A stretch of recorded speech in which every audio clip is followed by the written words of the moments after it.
I simply adore books about caving and videos about caving, stories in general about caving and caving disasters. And looking at the YouTube trends lately, it seems that people agree with me that caving disasters and caving accidents are just really invigorating content. Side note, this book was picked for me from my TBR jar back in my January recap video, so this isn't me just chasing YouTube trends. I wish it was. I'm not smart enough to do that. If I was smart enough to try to chase YouTube trends, I would probably be trying to push you towards my 3 great cave books video. Sneaky pachow. As I was saying, the tight, claustrophobic feeling of cave stories, the feeling of being trapped, the feeling of being under the ground, the darkness, the cold, the heat, the damp, the dry, all of it, all the different types of caving stories are just absolutely my jam. They might be my favorite type of story. So when my TBR jar picked Earthcore by Scott Sigler for me to read next, I was pumped. I was so excited. Another cave story, sign me the hell up. But it didn't exactly go the way I was expecting.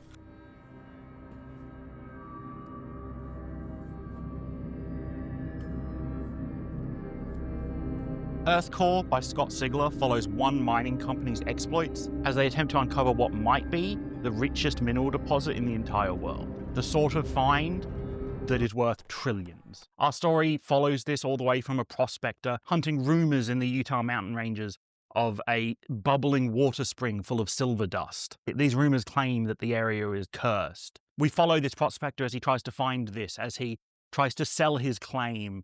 We follow the mining company Earthcore as they try to gain this claim despite being a smaller company.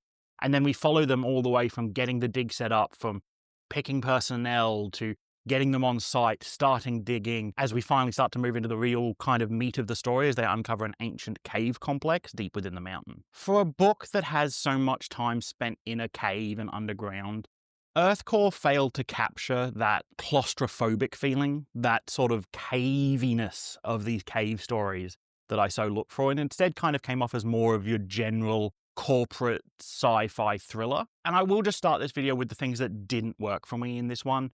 And the first among them is I don't think there's a likable character anywhere in this book. The characters that aren't just outright bad people who annoy me and are, I wish ill upon, are just kind of generic background characters. For our main cast, we have the sort of, the kooky old prospector who's just like one line away from saying, "There's gold in them darn hills." We've got the arrogant, egotistical genius scientist. We've got the driven, slave-driving, work is everything middle management. We've got the hard-as-nails security guy. We've got the sort of spunky and self-assured archaeologist who says that belongs in a museum. We've got the super attractive super spy lady who, side note, is very homophobic at times, and it goes on for long enough that it starts to feel less character traity and more just ick. And then the background cast is just, some miners, some scientists, some security people, and they're all fine. They're all white A4 pieces of paper, they're just kind of bland and generic, but they do their job fine. The characters were so unlikable that I really was rooting against them for most of the book. There wasn't a single character here where I was like, oh, come on, I just need X character to make it to the end. They're the one I'm rooting for. For most of the book, I was just being like, oh boy, I can't wait to see these people crushed by a cave-in. To the point that when we get to the end of the book and we see who survived and whatnot, I don't have that relief and that yay. I'm like, oh, we didn't get to see these people die. What a shame.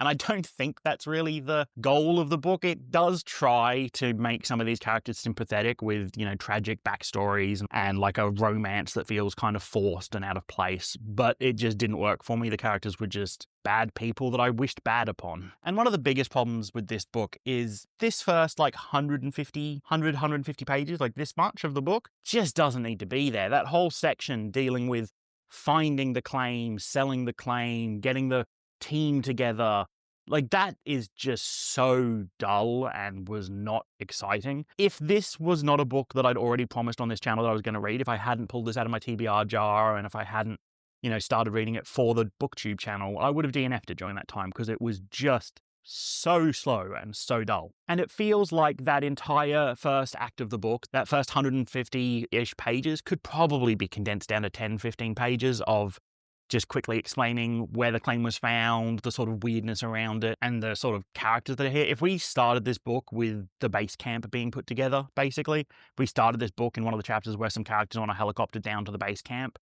then it's almost certainly a way better book. Because when we do get to the cave stuff, things start to pick up quite a lot. As I said, it doesn't feel very cavey. It doesn't have that claustrophobic feeling that I find in books like The Luminous Dead, Descent, The Moor, Anomaly, White Roads. It doesn't have that great tight squeezy tunnels, the belly crawls. It doesn't have the feeling of being trapped and claustrophobic and at any second you could be trapped or crushed that those books and like good caving stories really have. The cave in this book is mostly big open tunnels and ginormous caverns. We don't really get the cave exploriness that I really like. But that being said, jumping to things that I do like, the actual action once we get to the cave, the pacing when we get to the cave, and the tension and the stress that starts to build up once our characters are down in the cave network and figuring things out, that starts to get really good and really engaging. We start to reveal the mystery that's going on because, as we know from the opening, the mountain is cursed. There is something going on here. And as we know from the first chapter, there's something living in these caves. When we find out what that is and we start exploring that concept, that is by far the best bit of this book. That is imaginative, unique, fun, and just wildly better than most of the rest of this book. And the action in the back half of this book is fantastic. The pacing, as I said, really picks up. It starts to feel like a page-turner. I might be rooting against our protagonists, which is not the emotion I think we're meant to be feeling, but it doesn't matter because the events taking place are so exciting and so enjoyable that it just starts feeling really fun. As we get some more of that tension, some more of that stress, that hopelessness feeling, I start enjoying the book more because things are actually happening, as opposed to like the front half of this book that is just so slow. The back half really flies through. The back half of this book is absolutely worth reading. The front half, make up your own mind. But the violence and the gore are done really well as well. I don't want to talk too much about the back half of this book because I don't want to spoil the book, because I think there are some people who are going to really enjoy this book. If you go in not expecting it to be a claustrophobic caving story like so many other cave books, I think you'll have a bit of a better time if you view this more as a sci-fi thriller, corporate thriller sort of thing. And if you can get past the characters a bit more than I could, I think you're going to have a pretty good time. Additionally, I said the front half of the book could just kind of be cut out. That doesn't count the first chapter, which is probably the best part of the entire book. The prologue tells a story back in time, a little bit of three people exploring this cave system.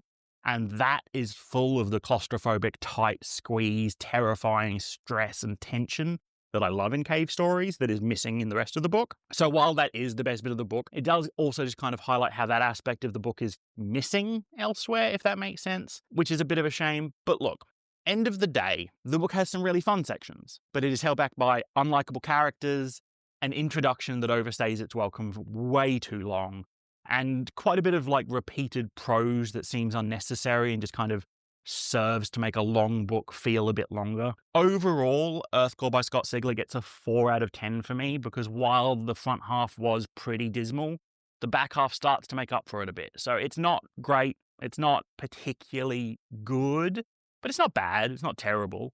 And it's just a little bit below average at a 4 out of 10. This is, I believe, one of Scott Sigler's early books, and the imagination that is shown in the sci-fi elements here make me actually excited to read more Scott Sigler. Despite not particularly liking this book, and I don't think I'm going to read its sequel, the characters it's based on don't interest me at all, and the premise sounds a bit samey. I'm not sure it's going to improve a lot from this one. I think I am going to look at some of Scott Sigler's more recent work, because I think the imagination at display here, given a bit more time and a few more books and perhaps a bit of a harsher editor, I think there's some really good books probably in Scott Sigler's catalogue, so I'm going to check them out. There you have it, Earthcore by Scott Sigler. This was picked for me by my TBR jar in my January recap video, Pachow, as I said, and in March's recap video I will be picking another book, so make sure to be on the lookout for that one. Apologies, there was no recap video in February. We got a new puppy, I got quite sick for a bit. I basically read one book. I started one book at the end of January and finished it at the start of March, so there was nothing to recap. All that being said, thank you so much for watching, if you still are. If you have any suggestions for cave books I haven't mentioned in this video, please leave them below, because I just love them so much. Are there any cave books that you guys love? What is your sort of niche genre that you just fall in for every single time. For me, it's caves. What is it for you guys? Like, comment, subscribe, do all the algorithm stuff. If you want to pick up a copy of Earthcore for yourself, there is a link in the description below. Buying it through that link just helps us support the channel a little bit. It doesn't cost you anything extra. But most of all, just remember to keep reading. Thank you so much.